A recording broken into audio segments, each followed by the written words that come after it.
මම මේලා මතක් කරනවා පින්වතුනි ගුරු හාමුදුරන් වහන්සේ දවසක් මට දුන්න අවවාදය. කියන්න. ඒකට නම් හැබැයි ටිකට් කඩන්න වෙනවා.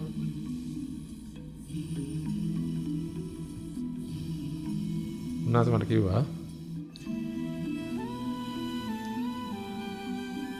ඔබ වහන්සේ තනකට වැඩියොත් ඔබ වහන්සේ වඩින තැන පුළුවන් නම් තිබ්බට වඩා හොඳට තියලා ඉන්න කියලා. මොකද කිව්වේ? වඩින තැන තිබ්බට වඩා හොඳට තියලා ඉන්න කියලා. එහෙම කරන්න බැරි නම් තිබ්බ විදිහටම තියලා ඉන්න කියලා.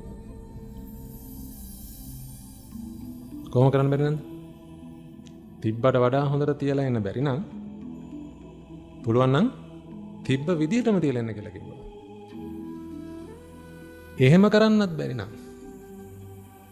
කොහොම කරන්න බැරි නන්ද? තිබ්බට වඩා හොඳට තියලා ඉන්න බැරි නම් තියෙන විදිහට තියලා ඉන්න. තියෙන විදිහට තියලා ඉන්න බැරි නම් පුළුවන් නම් එතනට නොගිහින් ඉන්න කියලා කිව්වා.